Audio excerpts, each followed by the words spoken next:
That's the microphone, and it's not going to get any better than this. Fantastic. Awesome. Great to see you, man. Thank you very much. Look at that. Good man. I wish I could join you. It's 9 o'clock in the morning here, so I've got a day of work ahead of me. I best not have a beer yet. But if you want to crack your beer open, please feel free. Oh, I will. Folks, just before we get going here, this is Thor Pedersen. He's got it goes under the social media tag name of Once Upon a Saga, and he has an incredible ongoing journey to tell us all about this morning. But first off, you're in Vanuatu, is that correct? In the South Pacific Islands? We say Vanuatu. That one. He's there, country 200. It's 7 o'clock at night for him. It's 9 o'clock in the morning for me. So, Slange, here's to your health. Cheers, Slange. Right. Okay. Thor. This is a local brew. I don't know if you can see that. Tusker. Is it? Vanuatu, Tusker. Right there. I like how you just arrived in this country. Like literally, was it this morning or yesterday? Yeah. I disembarked the ship. 10 o'clock, 11 o'clock this morning. Yeah. And this is a seasoned traveller. He's already scoped out the local beer, got himself stocked up. Like it. You can take the man out of Denmark, eh? Yeah, exactly. Good to be talking to you. I'm excited about this. Me too. I cannot believe, I'll be honest with you, I hadn't heard about your amazing trip until a couple of months ago. Someone that, a friend of mine, he said, have you seen this guy? You've got to get him on the podcast. So I was like, no, I've not heard about this. I had a look and I was like, oh my God, this is insanity. It's crazy. Can I pass it over to you just to introduce the people, tell them what it is that you're doing, who you are, where you are now, all that sort of stuff? Yeah, sure thing. So my name is Torbjørn C. Pedersen, which is a very Danish name, a very Nordic name, and the first part is Thor, and the second part is Torbjørn, which is Thor and bear. So as I travel, I introduce myself as Thor. I think that's fair. In 2013, got the idea to reach every country in the world completely without flying. Set down 3 ground rules to make sure that I would be the first in history to complete such a journey. So absolutely no flying. It has to be more than 24 hours in each country, and I cannot return home until I reach the final country or quit it all. And I had no idea how tough all of that was going to be. Thought it would take less than 4 years, and we just passed 9 years here on the 10th of October. But also now 200 countries on the list of 203. I aim to look for the positive and promote the kindness and generosity of people that I meet around the world, and the beauty, the culture, food, anything good I can look for. But I'm trying to keep it realistic.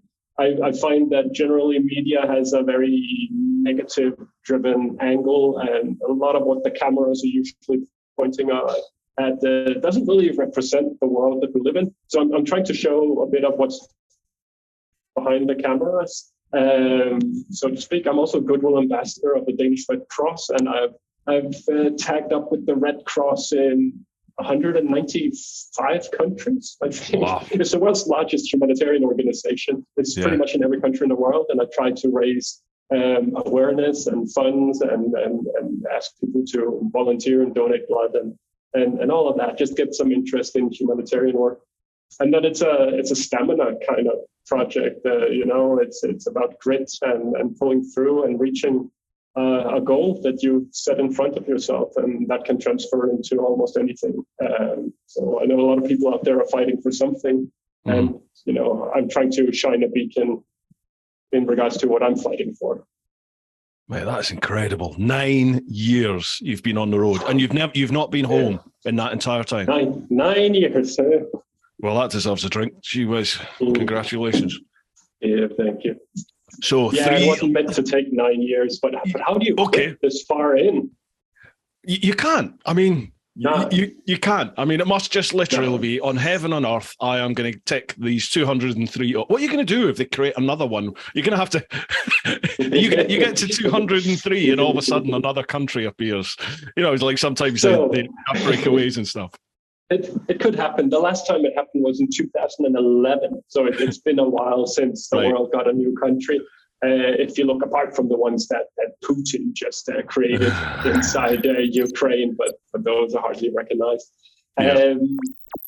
So if a new country popped up before I reached number 203, I would increase the list to 204 and change that before going home. If it came to the world after I reached 203 and I'm back home, then I think it's fair just to fly out to it and then come back home and say, okay, I've been there. I've still been to every country in the world. Absolutely. I think people would give you that leeway. Yeah.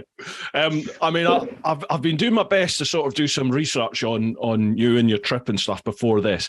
There's lots of little you have lots of little idiosyncrasies that you have connected with your trip. One being your beard. You don't shave your beard because you got married, didn't you, during this 9 years on the road? I did, yeah, online. Is that right? You were with your girlfriend, fiance, when you left, and then obviously you stayed together the entire time, and then you got married. Was it during the lockdown? Is that right?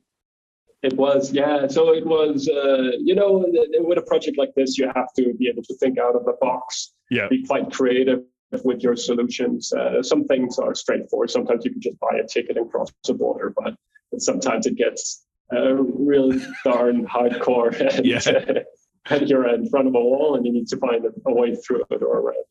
And so we were together as a couple and stuck together. And decided we were going to do long distance and see how it was going to go. And she came out to visit me several times, and we had our ups and downs. And she came out to visit me for the 10th time in Kenya. And I had bought a ring, and I lured her out on a hike up on top of Mount Kenya, which is the second highest mountain in Africa. And oh, you froze. Oh no! See, you're back. And you're back. It was as a snowstorm, and it was a complete whiteout. It was cold. It was horrible. It was miserable up there. But she did say yes, so that was fantastic. Good. And so we were engaged beyond that, and then I got stuck in Hong Kong for the pandemic.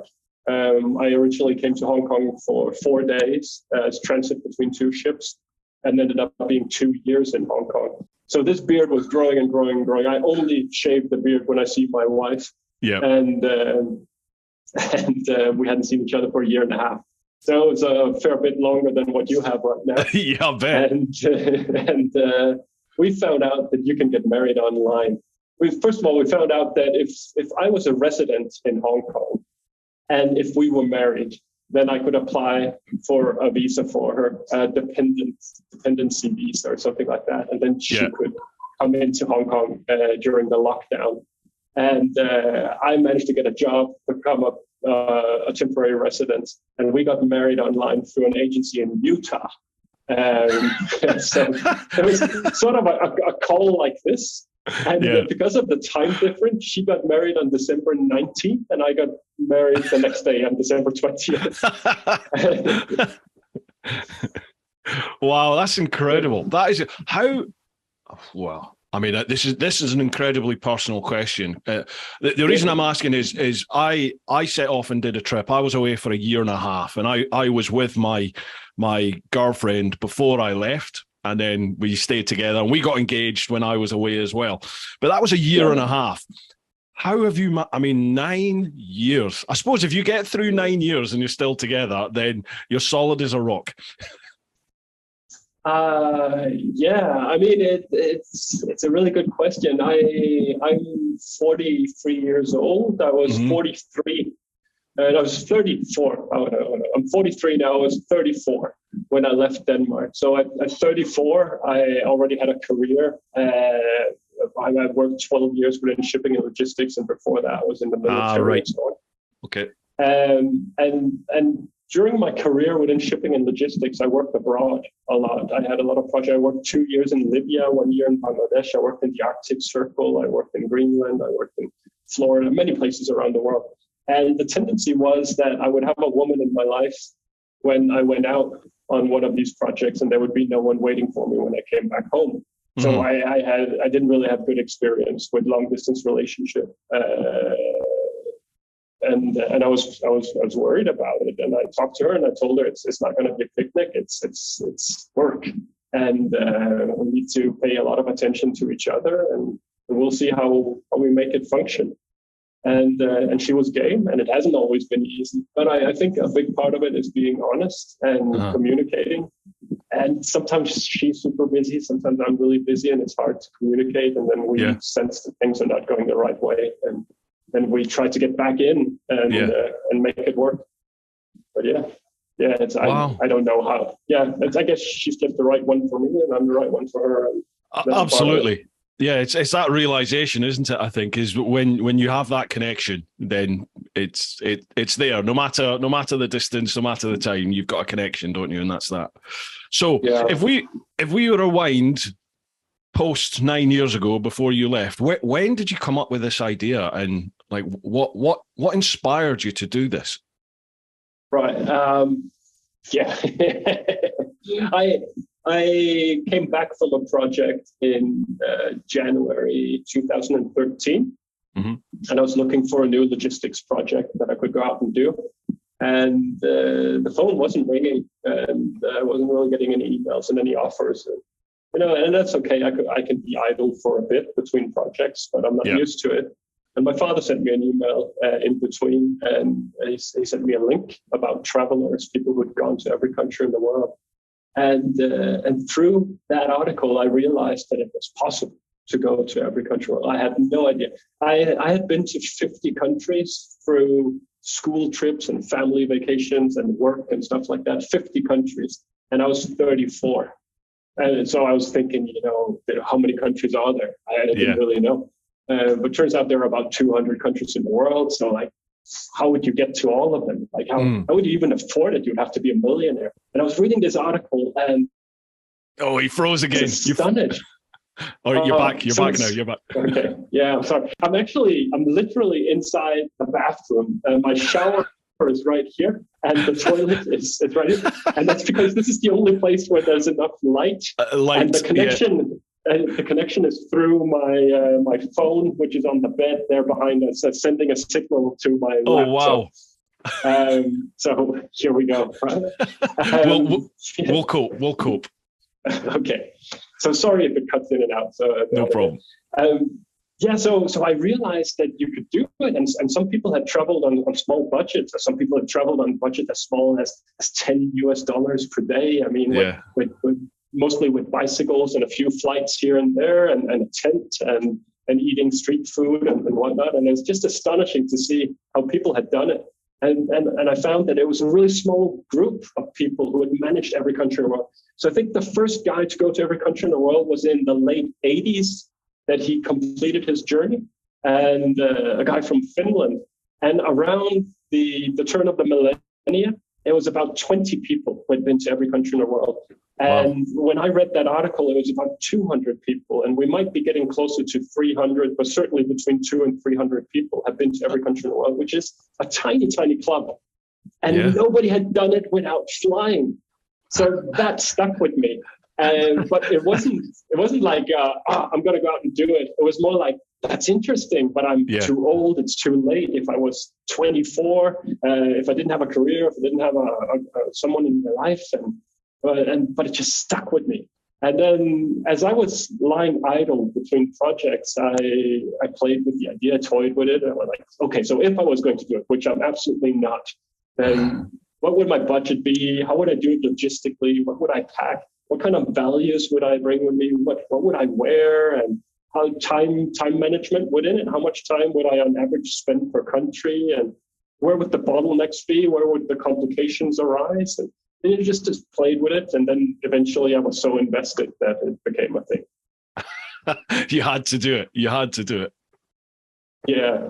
And now I have to finish it. I mean, it has to be something really terrible has to happen, and knock on wood that it doesn't. But yeah, I mean, 3 countries. I think I can do it within maybe another 7 months to do the last 3. Have you? Is this the first time in this 9 years that you've been focusing on the end, or are you even focusing on the end yet? Do you still literally just take it as it comes? I mean, Yeah. The end of this is definitely a part of the motivation. Yeah. So yeah. I do want that title. I do want to be that person who didn't give up. I would much rather be that person who didn't give up than the guy who gave up. Yeah. And I dream about coming home. But at the same time, I have to say, when I left home, I thought I would walk out the door and the streets would be lined with supporters, and Nike and all the big companies would come after me with sponsorships, and people would throw money at me, and I would be the biggest name in the world in no time. I really had some kind of vision that this is so amazing. I mean, this is something historical. It has never been done before. I'm going out there to do it. I'll have all the support in the world. And reality was completely different. It was more like, it's an interesting story, but I'm busy with something else, so can you please go away? Life goes on, doesn't it? Yeah. Life goes on. And I live in a bubble, as many of us do. So I have a decent amount of social media followers, and they're super supportive, and they say really nice things, and they do throw flowers in my direction. And sometimes you get all of that, and you think, it's great.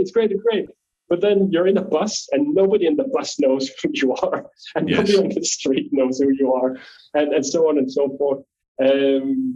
So there's been this dream about coming home and how great it's going to be. But I think in reality, the greatness in coming home is coming home victorious and accomplished, and hopefully in a state where I'll be able to continue to inspire and motivate those people who feel that I do so, and share good stories about the world.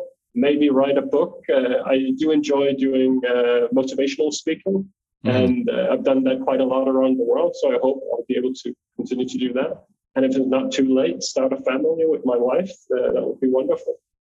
Awesome. Yeah, I found, I mean, mine pales into insignificance to yours. A year and a half I was away for, and I really sort of suffered. I suffered for a good 9 months when I got back with the post-trip blues. You know, I got really down, and it's just a lot of. I can sympathize a lot with what you just said there, in that, you know, I was used to my life on the road, and then I came home feeling like I had totally changed, and, you know, my whole perception about people, the world, everything had changed. I was a police officer. I used to be a police officer in London. So when I left, I was very guarded. I wasn't open to people I'd never met before, because I had to be like that in my job. You know, like everyone lied to me. You know, like when I met somebody new in my job, they're lying to me. They're hiding something all the time. You know, it's just, they always were. And you're always on the defensive, guarding yourself. And all of a sudden you put yourself out there in the world, and you're meeting new people in new countries and new cultures. And exactly what you just said, you realize everyone's the same. Almost everybody out there is the same. Everyone just wants to look after the family. They want to, you know, feed their family.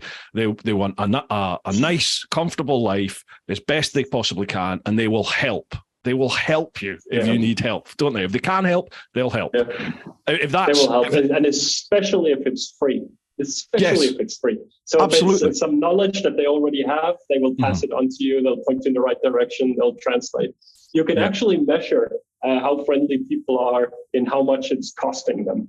And in some countries, the friendliness is extraordinary. It's costing them so much, and they just keep giving. And you go to a country like mine, as long as it's free, we'll help you. Yeah, true. But, you know, I'm not going to start my car and drive you 50K in some direction. That's not going to happen in Denmark. But that does happen in Venezuela. That does happen in Sudan. That does happen in Pakistan. That happens in some wonderful countries around the world.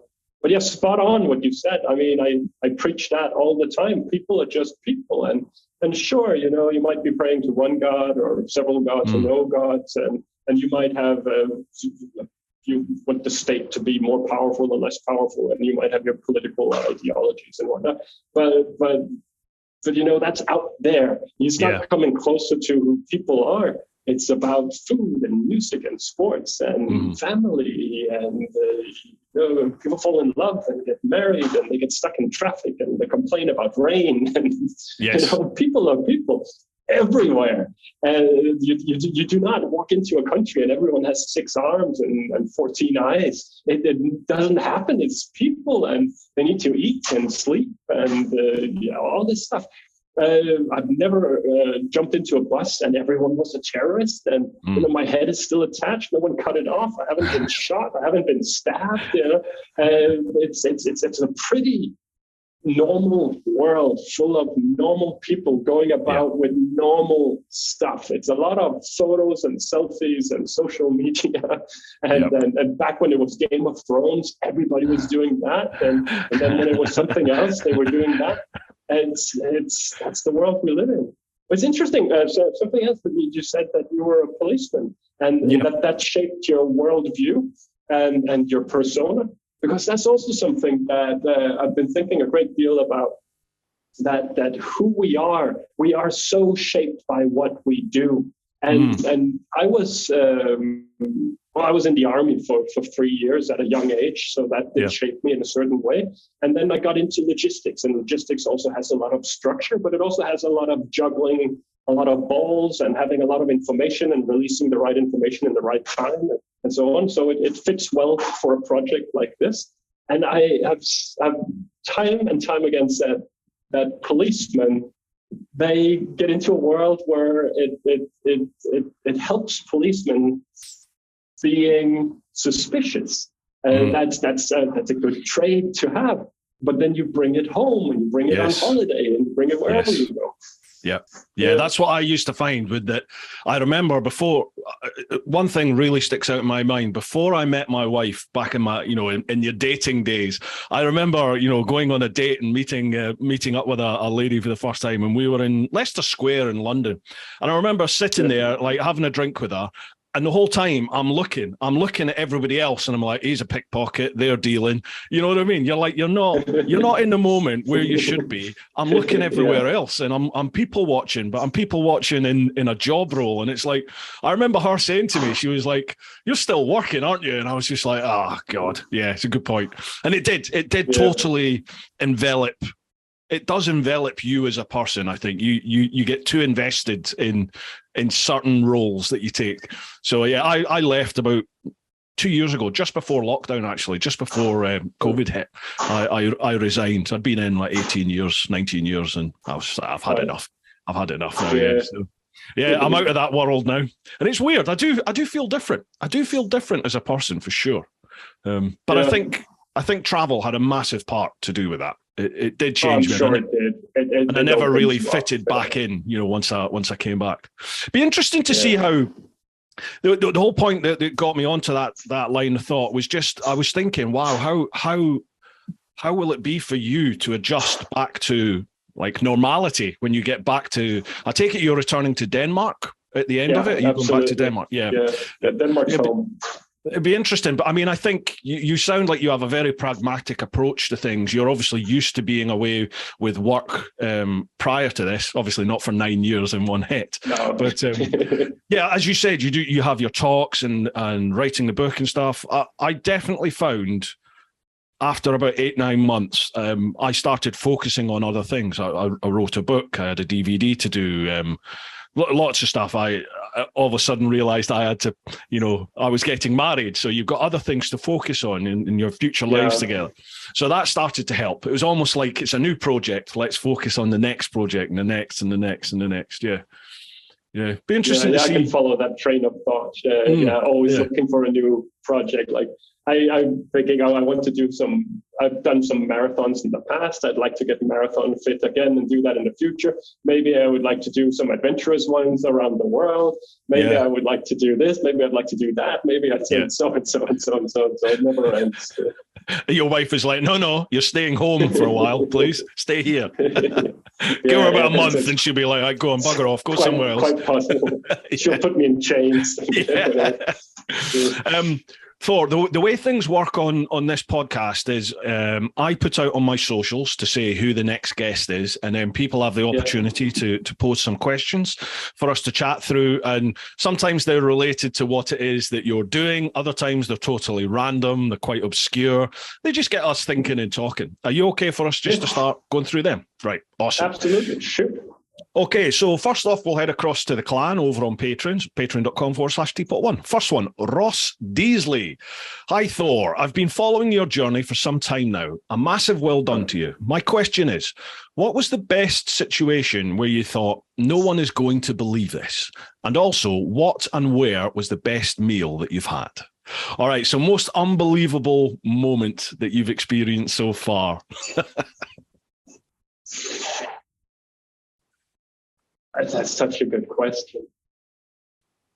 I've been in a lot of different situations, and that kind of stories, I tend to try to share them because that's what's unique, that's what's special, that's what generates interest. And I haven't come across anyone that said, I don't believe that. That's untrue. I mean, people tend to believe them. I think people, they dream about that there is exotic stuff out there, and there's these unnormal elements to life. It's not just the everyday treadmill of things. Yeah. I mean, I was recently supported. So keep in mind, I'm from Denmark, which is in the northern part of Europe, and I'm in the South Pacific now. And I was recently in Samoa, which is a Pacific island nation. Mm-hmm. And the government of Samoa reached out to the government of the Kingdom of Tonga to ask if I could travel between the two countries. So one government reached out on government level to give me access to go to the next country. Yeah. And for me, I sat in a sandbox many years ago. I was a kid, and I was when I left home 9 years ago, my followers on Facebook were my friends and my family and whatnot. Yeah. There were not a single article had been written about me. Oh, you froze. Foreign government reaching out to another foreign government to give me access during COVID-19, which is still a thing out here. It's mind-boggling to me that it's reached that kind of level. But I think people believe me when I tell these stories.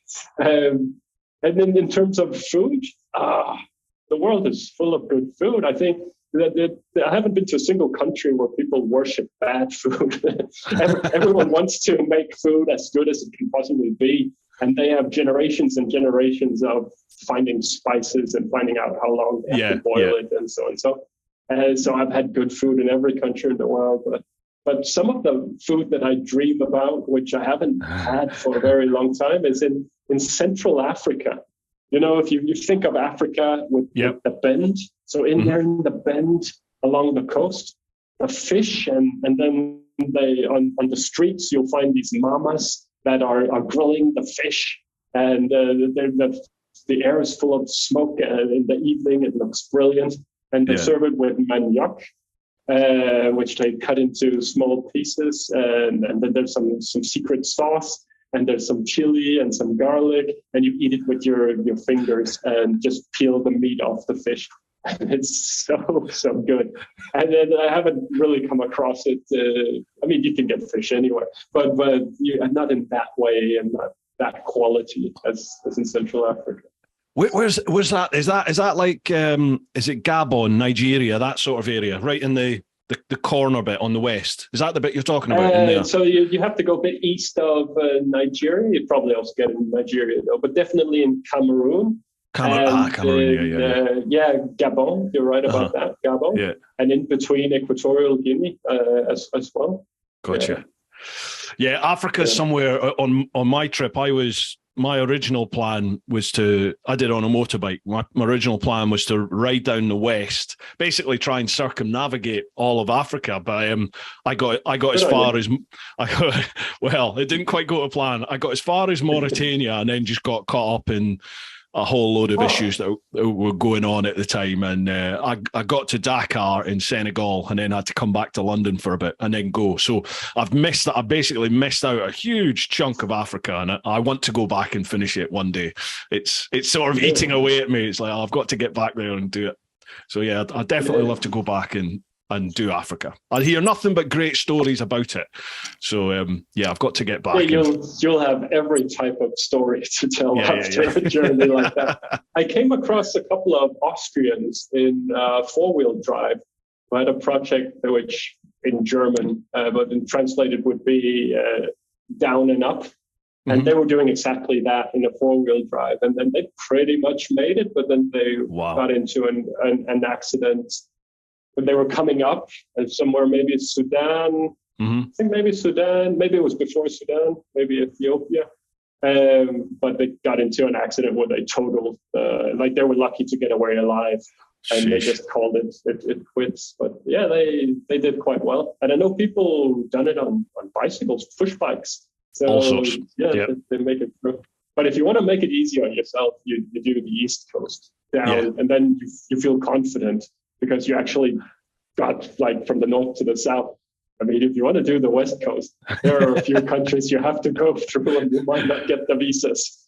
Yes, yeah. I remember planning it before I went, and I had all my African visas ready to go. You know, you had to have a few passports, and it was all sorted. I was using a company in London, and it was all lined up. It was like the stars aligned, and I was like, yes, let's go for this. And then I got caught up in a big issue that was happening in Mauritania at the time. So, well, whole of sort of West Africa at the time. But anyway, never mind. Which year was that? Africa was end of 2012. So it's when, you know, the Boko Haram, the Islamic fundamentalists, they kidnapped all the Nigerian schoolgirls. Well, they were basically just exploding all over Africa at that point. So they'd taken Mali and they'd moved into Mauritania. So I basically ended up getting robbed by the police all the time because there were so many police everywhere, and I just kept getting done by the police, and then I got taken at Rosso, the border, and it wasn't good. But you're talking about food. How did you find food in Russia? You had the borscht. Did you have the borscht in Russia? I had the borscht. Yeah. What did you think of that? Oh, you're frozen. Oh, you're there. Sorry, go on. Okay. Yeah, so did you get everything, or should I start over? Yeah, if you could start again. Yeah, the borscht. Yeah, sure. So I went straight for the borscht. That's the only thing I knew out of Russia, probably. Yeah. So I went and got that. But yeah, so there's a lot of food I don't remember in Russia because I got too drunk. I was going to say, there's often vodka with it, isn't there? And there was a lot of vodka with a lot of the meals. Russian food, no, I don't really remember. I remember some of those satellite countries, the former Soviet Union, a lot of the Stan countries. There was a lot of good food in those. Russia, I don't really remember it for food. I remember it for its grandeur. It's such a massive country, and you go to Moscow, and Moscow has these incredibly wide streets and tall buildings, and it's a super cool country. And I'm so saddened by the conflict and the war between Russia and Ukraine. But that aside, I had great experiences in Russia, and I met a lot of lovely Russians, and I saw some amazing places. And the same in Ukraine, definitely. I had some wonderful experiences and met some wonderful people. Yeah. It's such a shame, isn't it? Because, you know, it is, when you've been there and you've met the real people in any country, and then you see how the country's represented via their government, via the media, and as you said, the media are just... They can be vermin at times and so sensationalist on everything. And you know, like at the moment, I've met Ukrainians, I've met Russians, and you know, none of them, they're the same. None of them are what is depicted in the media. You know, they're not these evil, conspiring people. They're normal people. You know, and it's horrible to see how everything's being portrayed at the moment. But anyway, c'est la vie, it's life. We're not going to fix it here, are we? People need to get out and see it for themselves. We're not going to fix it here. But if people knew what well-traveled people know about the world and how people are, it might end, it might stop. I think people don't know that, and then they paint these pictures of enemies across borders and on the other side of the mountain and far away, and it's really not the case for most people, at least. It's what there are those fire starters out there. Totally. Oh yeah. You're always going to get a minority of people who, unfortunately, they're the ones that get the attention, aren't they? You know, it's like these sort of almost unique type of events, these sensationalist events, and people they get the headlines because they're not normal. That's the reason that it's promoted in the media. It's because that's not, you know, it's tabloid headlines a lot of the time, isn't it? It's just sensationalist stuff. But I always say to people, just if you get the option, travel and travel where you meet the local people, not like fly in, jump on a bus, go straight to your hotel, do the tourist thing and get out there and meet the people, you know, and it's, I just think it's so good for the soul to meet normal people and realize exactly what you've just said. We're all the same. We're all the same out there. People. Absolutely. When I was working in Bangladesh back in 2011, which feels like a lifetime ago, my father flew in to visit, and he's old school. My father is 74 years old now. He's a bright fellow and he follows the news, but he's old school, and I think he did have some sort of opinion about people from such countries and that kind of stuff. Yeah. And he showed up and was walking in the street, and you know, like, he's from Denmark and they're from Bangladesh, and so there's a cultural gap for sure. And after a day or two, he came back and was just so excited. And he said he was walking down the street on his own. I was working, so he was walking down the street, and this guy comes out and says, "You, what's your religion?" My father goes, "I'm Christian." He said, "I am Muslim." Oh, okay. Well, what's your country? And so he's from Denmark, and he's from Bangladesh. What's your blood type? It's A+. Mine too. We have the same blood. And then after this, and then every time my father, he would walk the same way every day until he got on the plane and flew home. He would shout at that person, A+, A+. That's fantastic, isn't it? Brilliant. Oh, you've frozen again. Yeah, you too. There you are. Okay. Yeah, that's awesome. That is great. My son's 25 at the moment, and he really wants to travel. But it's just a few things holding him back at the moment. He's not quite ready to go, but I think he will go, and I'm really excited for him. Just to wherever it is he goes, however long he goes for. Just I'm really excited that he'll do it, and he'll see for himself. I'm sure he will one day. But anyway, just so that get him out there. Absolutely. Yeah, for sure. He's in New York at the moment. Actually, it's not quite I know, well, it still is an adventure, isn't it? But you know, he's over there at the moment, just sort of seeing life for himself. We'll see what happens. You walk down the wrong street in New York, you could be on more of an adventure than you. Do you know that used to make me laugh? That people would say to me, "Oh, you're not scared about going to this country and that country?" And I was like, well, gee whiz, you know, at that point in my life, I'd had numerous guns pulled on me in my job in the old Bill. I'd had people trying to stab me in the old Bill. It's like, you know, anything can happen to you right here, right here in London. So over there, it's not really going to be that much different. Anyway, Ross has a third question. He says, how much harder do you think your adventure would have been had you not had your experience in the shipping industry? So you alluded to that. That is your work background. You worked in logistics. Yeah, it's another good question. It's hard to say because I am who I am. Yes. Yeah. And if I was a doctor, who knows? Maybe that would have opened some borders because I was a doctor and medical aid and this kind of stuff. Maybe if I was a policeman, I don't know. I tend to think, because this is the trade I chose, shipping and logistics, and this is where I put 12 years of my life, plus the last 9 years of my life has been logistics and bureaucracy. I think that's the grandest thing you can do. This is the best profession. It ties everything together. Everything is logistics. You meet people, it's logistics. You run your household, it's logistics. Everything is logistics. So I have this this inflated belief about my own profession, which makes me think that it's perfect for what I'm doing. But I mean, it could have been anything. I mean, it's any trade. There's certainly some trades out there where you're probably a lot better at communicating with people, and that would help you a lot. A lot of what I do, it's not me going to now 200 countries without flying. It's my body, and yes, I am a part of it for sure.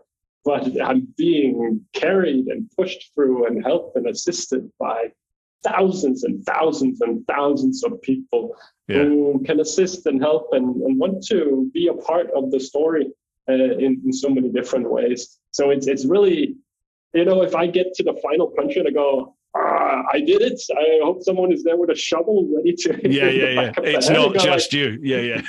We did it. We did it. Yeah, that's an important point. Yeah, that is an important point for sure. It's never a solo effort, is it? Like my trip, I rode solo, but again, there were so many people reached out to me on social media and offered places to stay, offered, like a tank of fuel, a coffee, something, some food. It is a total team effort, isn't it? So did you have? I mean, that's a lot of stuff I have to turn down, or I can't even reply to because it's too overwhelming sometimes. Absolutely, yeah. So did you in the planning of your trip, did you have like all the various different points? I suppose you couldn't even have a route in mind, could you? Because it would depend on when and where you got permissions to get into various countries. So I take it it's just a very fluid plan. It's always been a fluid plan, has it? From which country you go, next and next and next, or did you have a set route? Yeah, you have to remember I'm not flying, so I don't have the option to say, I can't get the visa here, then I'll get another one and fly over there. I can't do that. I have to deal with it. And that's just been a part of the game from the get-go. So I sat down in 2013. I left home on the 10th of October 2013, and I sort of got the idea in like January, February. So in between, I was like playing a bit with the idea. Oh, you froze. So obviously, it's back.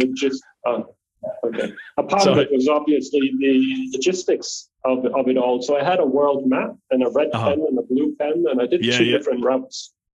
How I envisioned, but it has to connect because I'm not flying. So, and you don't want to go through the same country too many times. So you want to sort of work it out in a clever way. And I did that, and I think I probably stuck to it about 90%. So there have been some changes.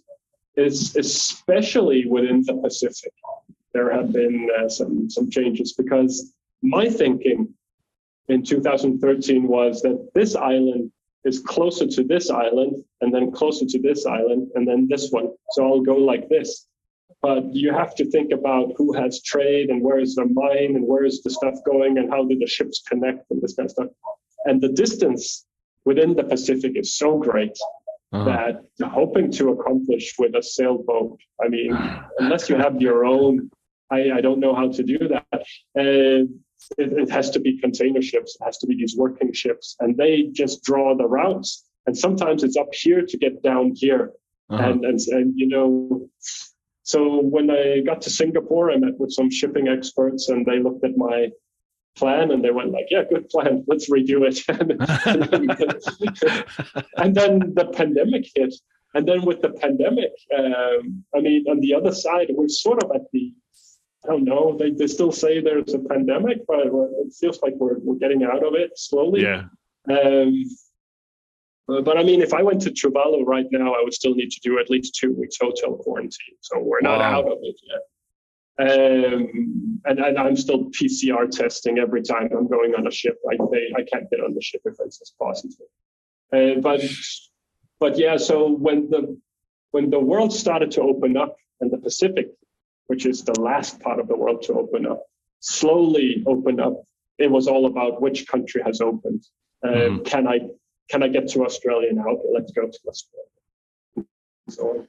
Wow, that's interesting to hear. It's still such a focus over there, because so here in the UK and pretty much I've been all over Europe this year, and it's just not even a consideration anymore. You know, COVID's just doesn't even come into anyone's heads anymore. You don't need to do any tests for the UK or anything now. But wow, it's interesting to hear that it's still. Here's what you need to be aware of. Almost all containerized goods come out of China. You know, everything's made in China. Yeah. And that means that on a lot of the ships, they need to call Chinese ports. Mm-hmm. So when they come up with empty containers to China and they get full containers and they transport them somewhere else. And China is still trying to defeat COVID-19 and doing zero COVID policy, which I'm not here to say what's the right or the wrong policy, but that is what they're doing, mm-hmm. right? And if a ship rocks up to China, and I think procedures are that the captain needs to send a report saying that they've tested temperatures, everyone has done a self-test, and all of the tests were negative. Then the ship can come alongside in China. So if there's COVID on board and there's one positive test, then the ship is possibly quarantined for, say, 3 weeks, maybe. And 3 weeks for a ship to lie there and wait is somewhere between half and $1,000,000 US. So apart from time, it's money. And that's the risk that these ships are taking when they're taking me on board, because they need to do crew change. Mm-hmm. There are laws and regulations how long the crew can be on board. And it's pretty shitty for the seafarers up till this day, because they can't get shore leave. So they come on board the ship and they're just on board the ship until they finish their time, and then they transition back home. And just to get off the ship for a few hours in a port somewhere, that is such a mental break for them. So it's still rough for the seafarers out there. But the shipping companies, they have to take these people on and off, on and off. That's a part of how it works. They don't need to take a passenger. So that's an extra risk for them. And I'm going between countries that don't care about COVID. Oh, it froze again. They don't care about COVID. It's back to normal times in there. And now I'm in Vanuatu, and I don't even think you need to be vaccinated to come to Vanuatu. And they haven't had a case in 6 months. They're just open. So I'm in 2 countries where people don't care, and the virus could be spreading freely. Nobody knows. And I'm trying to stay COVID negative to get on board the ship. To get on board the ship. Yeah. Where are you going after this then? After Vanuatu, what's the last 3 that you have to do? Yeah, I'm left with Tuvalu, which is here in the South Pacific, and that's the last one in the Pacific, and I'm done with the Pacific. And then I'm on my way to the Indian Ocean, where I have Sri Lanka and Maldives. And the route is to go here from Vanuatu back to Fiji for the 3rd time. Fiji is sort of in the center of a lot of it. Yep. And then connect from Fiji up to Tuvalu, then return back to Fiji for the 4th and last time, and then hopefully get on a ship, which probably goes down to New Zealand, Australia, PNG, and Indonesia before it gets to Singapore, and then connect with another ship in Singapore to get to Sri Lanka. And then from Sri Lanka, go to Maldives.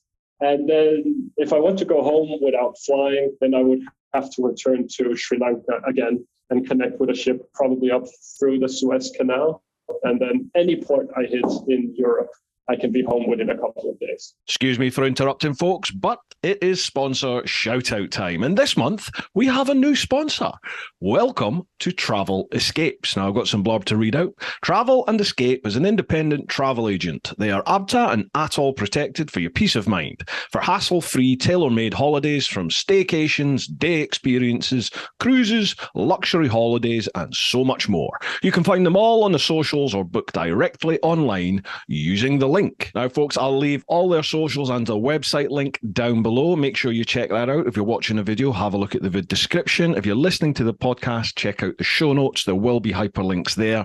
Make sure you give them a click, a follow, a like. And if you're looking for a little break for you and the loved one, you and the family, you and whoever, maybe just you yourself, make sure you check out Travel and Escape. We are also sponsored by Innov. Now, Innov have been a long-term sponsor for the main channel over on TeapotOne, but they're also helping out and sponsoring the podcast. So a massive thanks to them. Innov specialise in motorcycle dash cam systems. They do the front and rear dual camera K series. That's the K3 and the flagship K5. K3 is 1080 front and rear. K5 is 4K at the front, 1080 at the rear.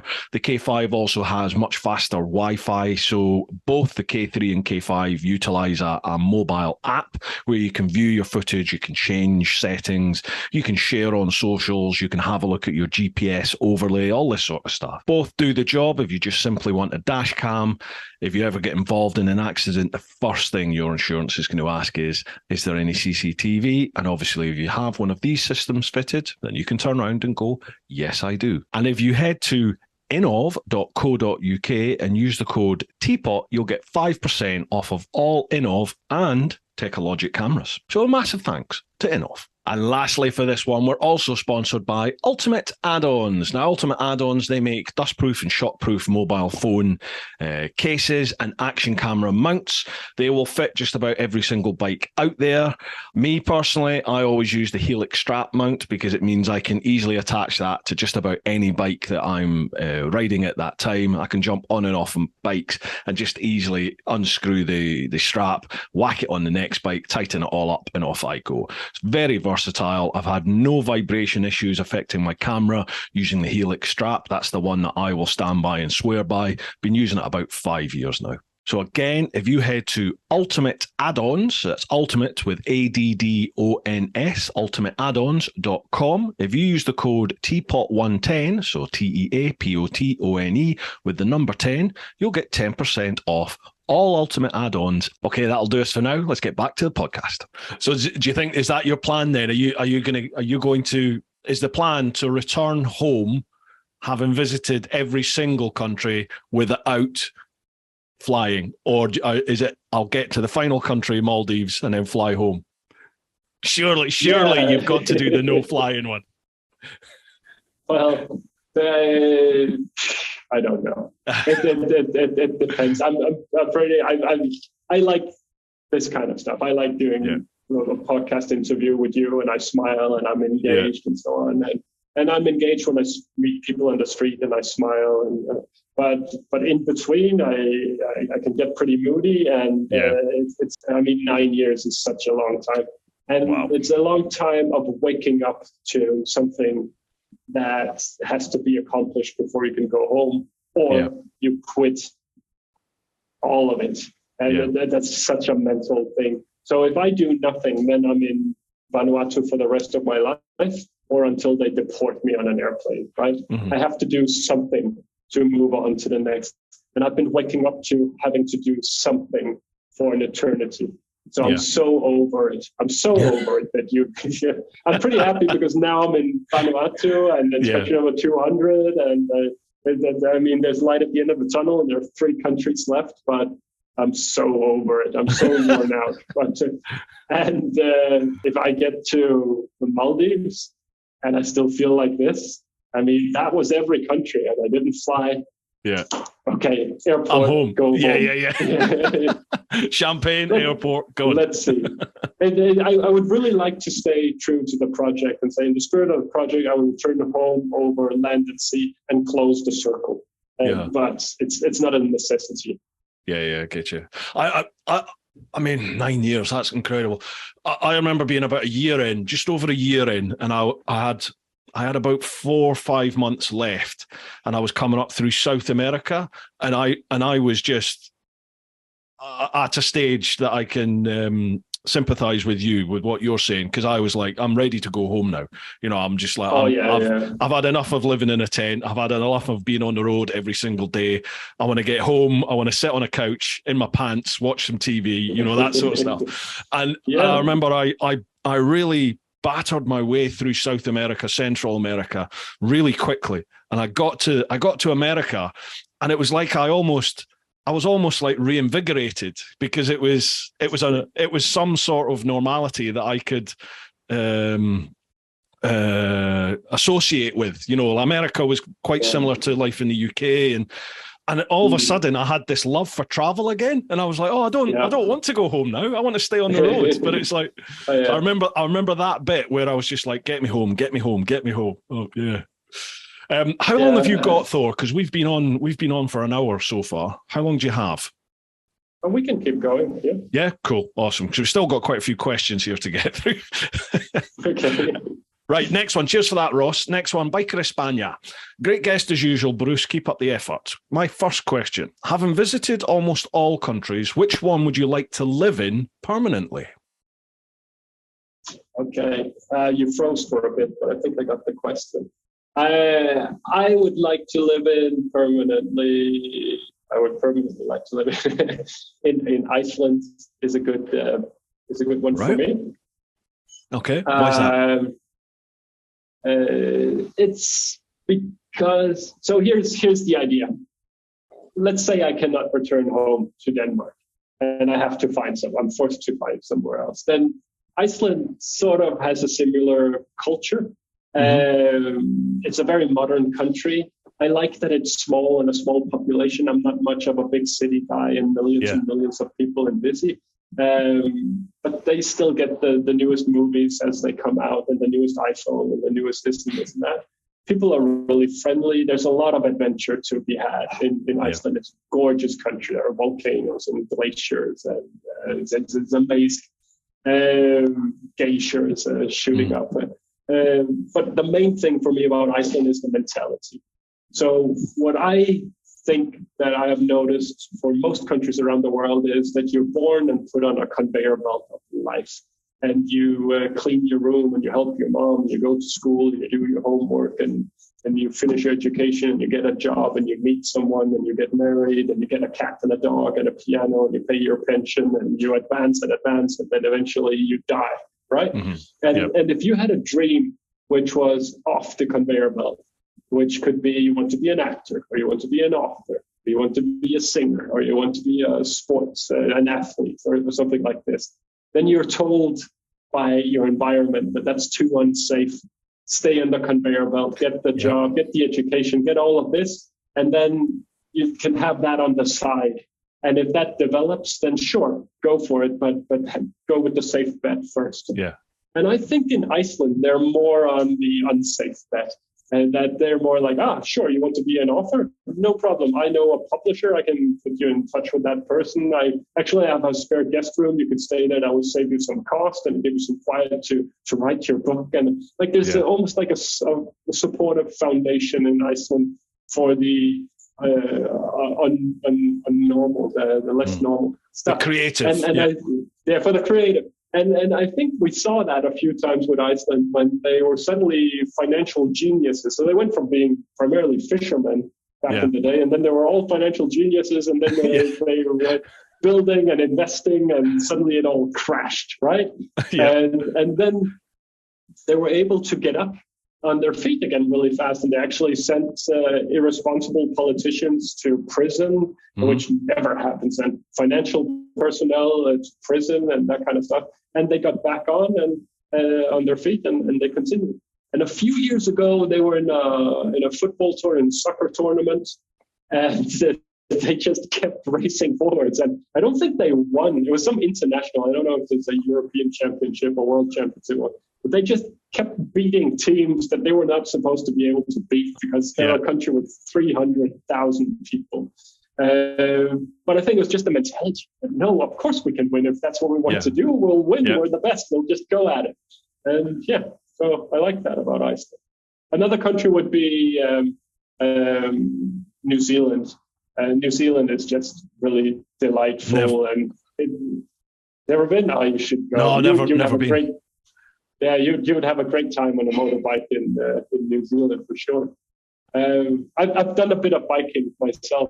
I did a 4-month trip that started in the south of India and did a lot of India, got into Nepal, and then had to sell the bikes, and then flew across to Iran and got new bikes and continued Iran and Turkey, and finished in Istanbul. Yeah. And then I did one trip that started in California, in San Diego, where I drove down to Panama City through all the countries in between. But I was under time pressure, so I did 10,000 in 31 days and had to sell the bike as well. Yeah.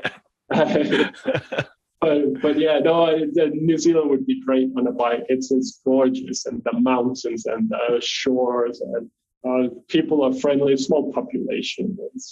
I have an uncle.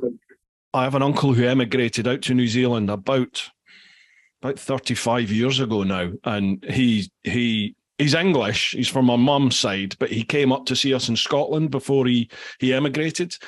And he's always said to me the whole time, he's been back to the UK a couple of times, and I've met up with him, and he's always said, "You will love New Zealand. You have to come." He said, it reminds me so much of Scotland, but on a bigger scale. And he's just, you need to come. So I will go one day for sure. It's interesting hearing you talk about all those previous trips that you've done, because Biker España, second part of his question, once you finish the last 3, what's next? Well, we kind of touched on some of that. But are you looking forward to like traveling again once you finish, but being able to fly out somewhere, do some stuff, and then fly home? Like it's not this great big long protracted voyage. I would like to make Copenhagen. I have an apartment in Copenhagen, and my wife is also in Copenhagen. I would like to make Copenhagen my base. Yeah, and there's great accessibility from Copenhagen to the rest of the world.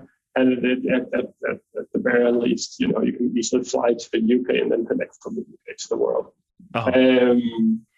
So yeah, I imagine there'll be a lot of flying in the future, and especially for the speaking engagements. I've done more than 100 speaking engagements in probably more than 60 countries around the world. I need to look at the stats. It's got to be more than 60 countries. So all my speaking my experience is abroad and in English, and it would be awkward to go and try to do speaking engagements in Denmark. Plus, it's a small audience. I mean, it's a country with less than 6 million people, and the world with 8 billion people.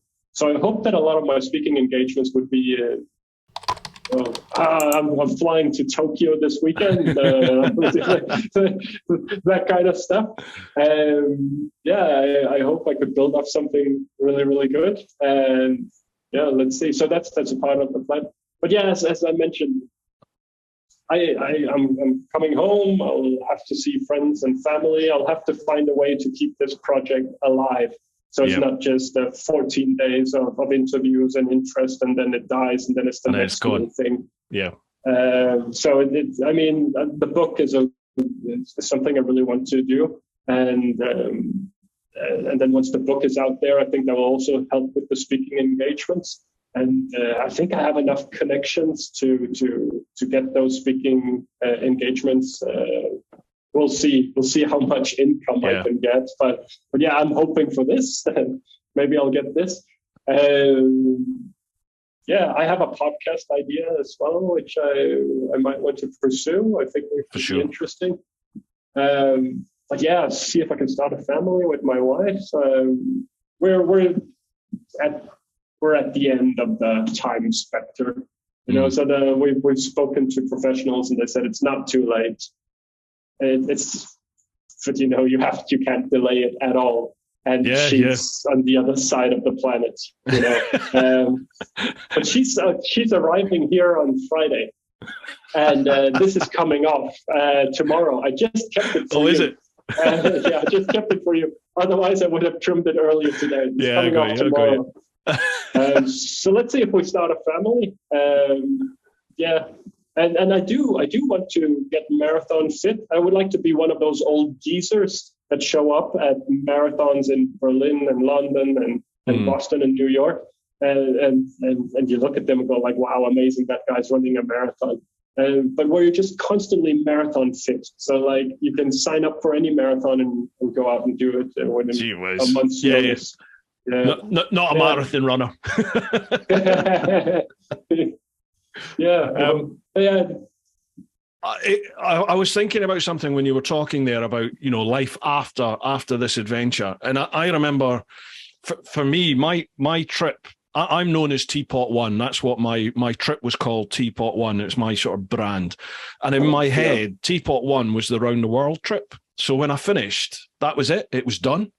And I kind of almost on purpose let go of the TeapotOne thing, and I sort of let my social media, which is really only Facebook back then, and the YouTube side of it, I sort of just let it go because I was like, well, I'm done, it's finished. But I really missed it. I really missed the interaction with people. I missed that. So it was probably, I actually left it a good year or two before I started doing it again, and I was getting so many messages from people going, "What's happening? What are you doing now? And so I just started doing videos again, and then from the end of 2016, it's grown to where it is now. And yeah, I think a lot of the issues I had dealing with everything finishing was sort of self-inflicted because I consciously ended everything, and it wasn't like I didn't go out looking for appearances anywhere. I specifically tried not to talk about the trip to people because I didn't want to bore everybody with it, and it's but I know, I hear you. I've been out here for a long time, and some of my followers have been with me for 9 years. Yeah, they know the story. And so most people that I meet, they don't get it. I'm going to meet with the Red Cross here, and I know they're doing a good job. I've been in touch with them for a while, but for them, they're going to have a hard time wrapping their mind around that I've traveled 340,000 kilometers through 199 other countries plus territories to get there. I haven't been home for 9 years. I might as well just have flown in to come and have a meeting with the Red Cross. Yeah. So, it might dawn on them that I'm the first and only person in history to have traveled this far to come to Vanuatu, or it might not. But my followers, they do understand, and they know what I have been through. They some of them remember when I had malaria. Some of them remember the struggles I had, the difficulties, the times I wanted to give up and found a way in spite of it. 2 years of being stuck in Hong Kong, that is mental strength right there, because Absolutely. You don't know that it's 2 years. If you arrive and they say in 2 years you can travel, you can continue to Australia. Okay, you can plan and you can deal, you can focus language or whatnot. Yeah. But I didn't know. I thought I'll have an out in a month. Yeah. Okay, maybe not a month, then 2 months. Maybe not 2 months, then 3 months. I need to meet more people. I need to make more connections. I need to find my way out. And then suddenly it's a year. And you go like, how much do I have in myself? People think I'm nuts. There's not a single person who was trying to reach every country in the world who didn't go home when the pandemic broke out, except for me. I stuck out there because I have my free tools and got to 2 years. I mean, the relief and the loss. I had a life. I have really good friends. I know Hong Kong far better than I know Copenhagen. Far better than I know Copenhagen. Wow. So good point. Yeah. It's like you've left home again. Yeah. Wow. So sorry, I got off track, but the social media, that's it's with me, and I share something and I kind of know what to expect. I mean, today I posted that I reached 200 countries, and it's tremendously popular, and thousands of likes and many, many comments and shares. And that means that whatever I share tomorrow, it's going to be So it's just within the algorithm of things, so it's going to be like, okay, no matter what I share, like if I won the lottery, okay. And I know that there's a certain comfort in getting the comments and getting the high fives through social media and the support and the connections and the ideas and all of this. Like it's like a companionship through it. And building on top of that thought, you said that it's interesting that you only just learned about this project now and it's crazy, it's been going for so long and you haven't heard about it before. That's going to be the case for most people, because my social media has gradually been growing from when I hadn't accomplished anything up till when I had accomplished something, and up to where I am now in the project. You know, it's getting more and more interesting, 3 countries left and so on and so forth. So the crazy thing is that I might have 100,000 followers if you combine everything, you know, from Facebook and Instagram and Twitter and YouTube and whatnot. You put that together as 100,000. So that might triple or quadruple the day I reach the final country. You know, there's a lot of media attention. This guy went to every country, he didn't fly. Then everyone will jump on that, which is a crazy time to get attached. Because the interesting thing would surely be it's all done. Follow the story as it unfolds. Yeah. Oh, you're frozen again. The nature of, you know, someone gets a gold medal in the Olympics, they get hundreds of thousands of followers, maybe, if it's a popular sport, you know, and they go like, well, thank you. And then there's all, what's next? What's next? What are you going to do now? What's you going to do? They go, well, I just did it. I've just done it. I just did it. Yeah, that is, God, yeah, that's an interesting thing that you just said there. Yeah, it's a whole 9 years behind you, and then everyone just joins right at the very end, don't they? And they've missed the journey, they've missed the experience of following along with it. Yeah. But I hope I will be able to continue to generate these stories for years and years to come, and draw out of, you know, what happened when I was in Bolivia and what happened when I was in Greenland and this, and share it with the new faces. So I hope to keep social media going somehow. Yeah, I'm sure you will. You absolutely will. It's timeless. That something like this is timeless, isn't it? And especially with things like Facebook, you get those memories that come back, don't they? They're like, oh, remember this from 5 years today or a year ago today. That thing crops up, doesn't it? And you're like, oh, right, okay. Thank goodness, because I forgot half. I know. Next one, Charlie Callard. Evening, gents. Morning, gents. Hope you're both well. Question for Thor. Why no flying? Well, we kind of covered that, didn't we? It's no one's ever done it before. Yeah, it hasn't been done before. So there's a bit of controversy. Is that how you say? Controversy. Controversy. How you go. Yeah. Because there is a British guy from Liverpool who claims that he's done it. But when you dive deeper into what he did and what I'm trying to accomplish, it becomes very, very clear that it's two very different things. And I would be able to lay the claim that I am the first to reach every country in the world completely without flying. Because within his project there ended up being some flying, although he didn't fly when he was crossing the borders. But there was some flying involved. So that's the reason. This hasn't been done before, but the project is so much more than that today. It's about promoting the world in a positive sense and putting a spotlight on some of the good things and the kind people. I think that's really important, really, really important in this time that we're living through. Yeah, today more than ever. Yeah, absolutely. Yeah. And then certainly the humanitarian work, Red Cross, and then as we talked about earlier, with trying to inspire people to chase their goals and fight hard for what they want in life.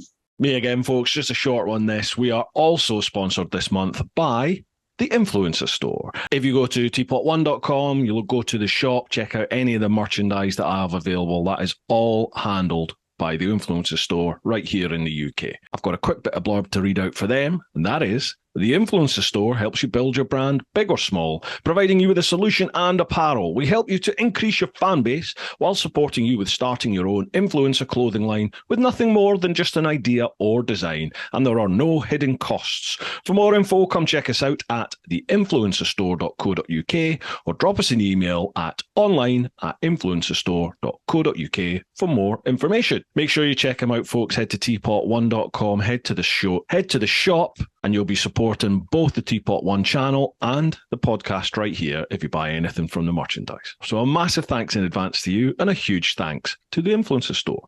And lastly, folks, I just want to say a massive thank you to you, Thank you very much for listening to the podcast, for watching the vids, for commenting, for liking, for sharing, for following and subscribing.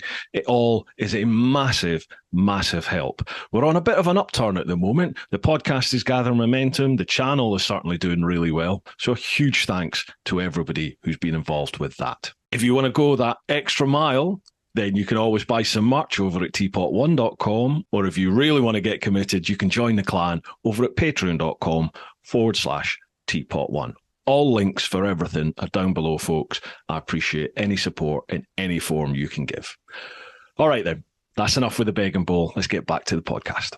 Yeah, my sort of tagline is live your life, and it was something that was said to me by my mum. Lost her fight with cancer before I left on my trip, and it was sort of her words that inspired me to. That's all right. It's life, isn't it? Sadly, so she said to me, look after those that you love, but live your life. And she knew I'd always had this dream of travel and dream of riding around the world, and she was just like, do it, just do it. Promise me you'll do it.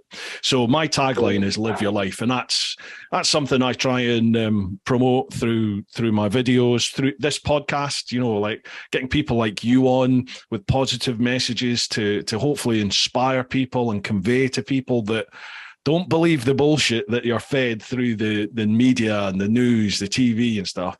People are great. Yeah. Get out and see for yourself and meet people and experience the world, because it can be quite a negative, intimidating place when you're just sat in front of the TV or social media and you're bombarded with all the crap that's happening out there, and people are doing this and people are doing that.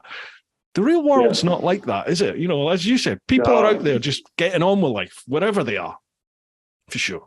You would have a hard time explaining how I'm still alive. I'm traveling on $20 per day budget, which is I couldn't believe that. It covers transportation, accommodation, meals, and visas, which means I'm spending most of my time with local people in local transportation and sleeping in sometimes horrible places and whatnot, in slum areas and this and that. And it's 200 countries now on a small budget and a humble budget, at least, in very humble ways often. Mm-hmm. And I'm still alive. And you just wouldn't be able to explain that if you wanted to paint the world in the way that you often see it in the media, with everything being on fire. I should have been kidnapped times and times again, killed, murdered, eaten. I'm now in a country. Oh, you froze. Still cannibals. And, what's that? There's still cannibal. There's still cannibalism there in Vanuatu. No. 50 years ago, I think. 50 years, sorry. You froze right at the point when you were talking about it. Oh, that's a great place. Yeah, I know. No, but 50 years ago, that's not that long. I mean, like, you have, like, my father is 74, right? So within his lifetime, they were eating people here. Yeah, it's crazy, isn't it? That's crazy. Yeah. Charlie also, this follows on then from that. Charlie also asks, question for both: what's the strangest thing you've ever eaten? Please don't say somebody. I don't know. It could have been bashed goat's brain. Oh wow! Really? Yeah, that wasn't great. And it could have been cow skin. I had this square. It looked like a piece of toast. So like this square piece of skin, gelatinous, almost see-through. The light would certainly shine through, just in my soup. Wow. You had to grab it with your hands and then hold on to it and bite a piece out. And I was looking to the guy to my left and going like, what is in this? Do I get vitamins? Is it, is it? It's like nothing. It fills your stomach. It's like, okay, that's good. I've had insects. I've had horse. I've had cow. Not yet cow, of course. I had horse. I had the camel. What I was going to say. I've had dog a couple of times. I've had steak and stuff. I've had a lot of interesting things that wouldn't end up on your plate back home. Yeah, I don't think I just ate the food that was put in front of me when I was traveling. I didn't ask what was in it, because I think a lot of the time I didn't want to know. It's just like, okay, I'm just going to eat, and that's that. I don't want to know that this is Fido. You know what I mean? I think you're fine. I think you're fine most of the time. I think there are these few occasions where you don't want to know, but I think most of the time it's just ordinary. You're eating goats, or you're eating sheep, or you're eating. But I'd have to say, for the most part, I didn't speak the language. I had no idea. It was just street food. It could have been anything. I traveled through. So during the Ebola epidemic in Western Africa, I traveled through Guinea, Liberia, and Sierra Leone. And again, life was pretty normal compared to the madness on media. But it did have me sort of hold my breath for a moment, go like, this is serious. This virus, if you catch it, it's not going to end well. Understatement of the year. Yeah. And I got a ride by this couple, and I can't remember right now how I got in touch with them. They were a local couple, probably in Sierra Leone. And they gave me a ride, and they were in the front seat and driving in the passenger seat, and I was in the back. And we're in a rural area, and this guy comes out of the bush, and he's holding like this huge rat. That's the best way I can describe it. It's some sort of, I don't know, it's bushmeat. This is what they call it, bushmeat. So he probably hunted it, and now he wants to sell it to any car that comes by. Or he found it dead and picked it up and decided to sell. You don't know this. And at the time they were saying, well, Ebola spreads through bats, it spreads through rats, it spreads through rodents and this kind of stuff. So this guy is here selling it, and they want to buy it. They go like, this is a bargain. Let's buy this nice, delicious bushmeat from the guy on the side of the road. Oh, wow. I'm looking at it going like, we're not bringing that into the vehicle, are we? I mean, like, seriously, that this could be Ebola. They're like, it looks fine. It's probably not Ebola. And it looks fine. But I mean, like, so I don't know what that animal was, but I could very possibly have eaten it somewhere or something similar, because you don't know. And beggars can't be choosers. That saying. When you need to eat, you need to eat. So you eat what is there. Yeah. Next one, Ben Farmer. Hello, both. Thor, I think we've covered this. How did this epic trip get started, and what was your inspiration? Yeah, we covered that at the start, didn't we? Yeah. Secondly, with only a handful of countries to go, what will we do when you finish? Well, we've covered that as well. Yeah. Cheers, though, Ben. Thank you for your question, pal. Next one, Overlander, no coriander.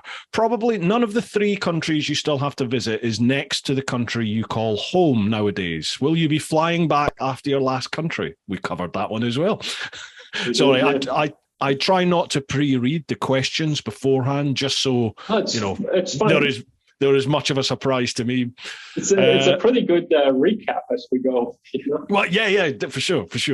Louise Worsfold, hi both. What's the weirdest creature that you've encountered on your travels, and which one would you have liked to have been able to bring home as a pet? That's a good question. I don't know how weird it is. But there were 2 chimpanzees. So when I was in Equatorial Guinea, which is right in the heart of Central Africa, and it's such a long story in regards to how I got there and so on. But where I want to get to is that they have a capital, and they decided they were building a new capital. And the capital that they have was this colonial capital left by the Spanish, where the plumbing and electricity and all of this wasn't too great. And it's like the population has completely outgrown what the Spaniards they built it for back then and so on. So, and they have money. They have so much oil, and they've partnered up with the US, and they export a lot of oil to the US. So they decided, we're just going to do Sim City. We're just going to clear a part of the jungle and build, like, here's a hospital, here's a university, this is a retirement home, this is a museum, and so on. And I was there, like, let's say they've done 65% of it when I was there, and it was like a ghost town. It was just like, the French are going to build this, the Israelis are going to build this, and these guys, the Americans, and so on, like different contractors on site. And that's where I stayed. And the guy that set me up, he was responsible for building this luxury hotel and golf court and golf resort. And obviously they drove me out to see that, which is surreal. I mean, it's Central Africa. And this is Dubai, you know. So it's surreal. And you have all these people neatly taking care of the grass for the golf course and this and that. Yeah. And I was looking and I go like, is that? It can't. No, that's an ape, isn't it? I'm like, yeah. They sometimes come out of the forest.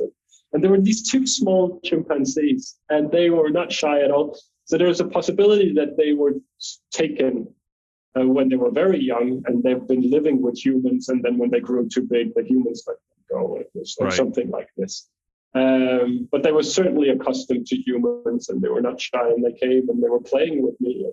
They're strong. They're really strong. Yeah. And at some point the play got too violent and I got scared. Like they're super strong and they have big teeth as well. It gets quite aggressive. Yeah, absolutely. There are. I listen to Joe Rogan. Do you ever listen to the Joe Rogan podcast? Oh yeah, absolutely. Yeah. He has this thing, doesn't he, about apes, where he watches videos of people when people are playing with chimpanzees, like wild chimpanzees, and people that keep them as pets, and then it goes horribly wrong because, like, the chimpanzees, especially when they attack a male, they basically rip the genitalia off, don't they? They go straight for the cock and balls, and then like they bite the fingers off. And he said there's a video. Obviously, I've never watched it, but there's a video where this monkey literally just descalps somebody, just bites their head and rips descalps them. And he said they do it. I'm happy I got out of there. Yeah, I know. But he said like you can't fathom the strength that primates have compared to their body size. So they're just like so strong. Like 10 times as strong as a human. They'll just rip it, no problem at all. Yeah. So I have this traveler's hat, and it's like this old-fashioned hat, and it wanted my hat, and I was trying to reach back. At one point, it went like this, and its nail scratched just below my eye, and I got like this. Wow. This scratch, and then eventually they're cunning. So there were two of them, and eventually they got the hat from me. And I was sort of holding the hat, turning it, and then inside there was this filth that was put inside the part that actually touches your head, and it just when it. Oh, you froze again. It's my very expensive hat you're playing with there. Well, you froze just as you said. What, it ripped the felt out? Yeah, and it just ripped the filth out like that, and then it was bored with the hat and just kind of. Yeah, you can have it back now. Yeah, yeah, but it had some bite marks from the chimpanzees as well. It was pretty cool. I lost that hat in Congo, unfortunately. Yeah, I was going to say, have you still got the hat? What a memento. Yeah, unfortunately. Cool. Thank you for that one, Louise. Cheers. Next one, Colonel Bullen. Hi, Bruce and Thor. What an incredible journey. My question is, what was the trickiest situation you found yourself in where you thought, if I don't play my cards right here, it could end badly? Right. So the most dangerous situation you found yourself in. Is there any that spring to mind? You're frozen right now. I don't know if I'm going through. I can hear you. Yep, I can hear you. Okay, good. So that would definitely have been in Central Africa as well. I was at a border near Congo. I was in Cameroon, and it was in the middle of the night. It was the 1st of January, so people have been partying really hard throughout the night with the New Year and all.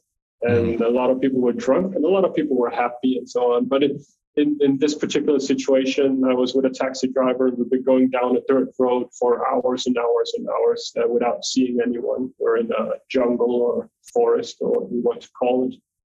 And suddenly our headlights, through all the dust as well, the headlights, they reveal 3 shadows that are blocking the road.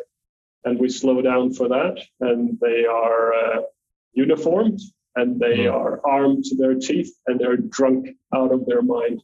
And they command us out of the vehicle. And from the moment I stepped out, I happened to have the wrong skin color. Yeah. And one guy got really vicious, like cartoon vicious. You could almost see the red in his eyes. Mm-hmm. And he just had it in for me. And, some people do have it in for, all of those countries were colonized. And and a lot of countries came. And even today, a lot of countries are just stealing. They're just extracting minerals and timber and whatnot. And I'm not going to say that it's everybody's fault that the countries are at the state that they're in today. But I understand if some people hold a grudge against totally. European countries. And I might not, I was born in 1978. I was born after a lot of stuff happened. But I represent something that some people hate. Yeah. And he was drunk and he was armed and it was in the moment. And I had no doubt that was the end of my life. I had absolutely no doubt. It was one of those moments where it's crystal clear that you made a grave mistake and this is the end of the line. And it was just a question of how many seconds do I have left? Wow. And those seconds turned into minutes. But constantly I was thinking, I'm going to hear the sound of this machine gun and then I'm going to fall down on top of myself bloody. And I don't know, this is the end of it. They had their fingers on the triggers. Yeah. And it was really aggressive. I was really aggressive for a long time. So I would have to say that moment. I had to handle myself well in that moment. And I don't know how much of it was my own doing. I didn't get aggressive at any point in that situation. I was very docile and I tried to be very complacent. And I just ran it out.